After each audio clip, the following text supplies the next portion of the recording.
കൊല്ലം മുഖത്തലയിൽ ക്ഷേത്രോത്സവത്തിനിടെ 18-കാരനെ കുത്തിക്കൊന്നു. പ്രായപൂർത്തിയാകാത്ത 2 പേരടക്കം 6 പേർ പ്രതികളായ കേസിൽ കൊലയാളി സംഘത്തെ ഒളിവിടത്തിലെത്തി പോലീസ് പിടികൂടിയിട്ടുണ്ട്. ഉത്സവത്തിനിടെ ഡാൻസ് കളിച്ചതുമായി ബന്ധപ്പെട്ട തർക്കമാണ് ഈ കൊലപാതകത്തിൽ കലാശിച്ചത്. ശ്വാസകോശത്തിലേറ്റ കുത്താണ് മരണകാരണമായത്.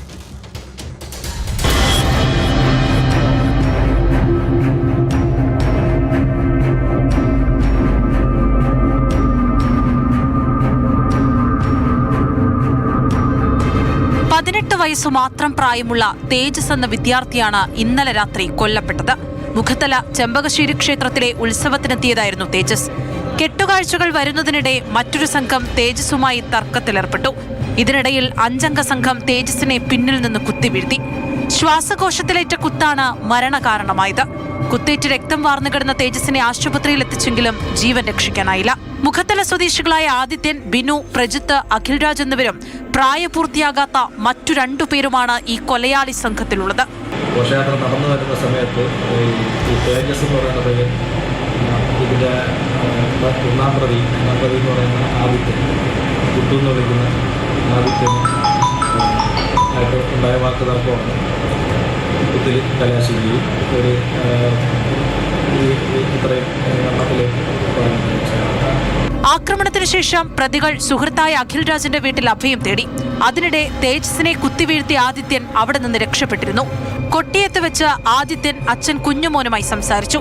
ഇക്കാര്യം മനസ്സിലാക്കിയ കൊട്ടിയം SHO അജിത് കുമാറിന്റെ നേതൃത്വത്തിലുള്ള സംഘം കൊട്ടിയത്തെത്തി ആദിത്യനെ പിടികൂടുകയായിരുന്നു.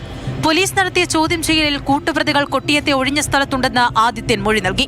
അവിടെ പരിശോധന നടത്തിയെങ്കിലും പ്രതികളെ കണ്ടെത്താനായിരുന്നില്ല. അതിനിടെ പോലീസിനെ വഴിതെറ്റിക്കാനും ആദിത്യൻ ശ്രമിച്ചു. അവസാനം മീയണ്ണൂരിന് സമീപത്തെ റബ്ബർ തോട്ടത്തിൽ നിന്നാണ് മറ്റു പ്രതികളെ കണ്ടെത്തിയത്. പ്രതികളെ രക്ഷപ്പെടാൻ സഹായിച്ചത് അഖിൽരാജാണെന്നും പോലീസ് അന്വേഷണത്തിൽ വ്യക്തമായി. കോടതിയിൽ ഹാജരാക്കിയ പ്രതികളെ റിമാൻഡ് ചെയ്തിട്ടുണ്ട്. കൊലപാതകം നടന്ന മണിക്കൂറുകൾക്കുള്ളിൽ തന്നെ മുഴുവൻ പ്രതികളെയും പിടികൂടാൻ സാധിച്ചത് കൊട്ടിയം പോലീസിന്റെ നേട്ടമാണ്. കൊല്ലം കമ്മീഷണർ നിർദ്ദേശപ്രകാരം ഈ ഭാഗങ്ങൾ കംപ്ലീറ്റ് ഷാഡോ പോലീസും കൊട്ടിയം പോലീസും ചേർന്ന് നടത്തിയ തെരച്ചിലിൽ ഇവർ കണ്ണനല്ലൂർ കഴിഞ്ഞുള്ള ഒരു ഭാഗത്ത് വെച്ച് ഒന്നാം പ്രതിയെ ചോദ്യം ചെയ്ത് വെച്ച് മറ്റ് പ്രതികളിരിക്കുന്ന സ്ഥലം കണ്ടുപിടിച്ച് ഇവിടെ വെച്ച് അറസ്റ്റ് ചെയ്തു.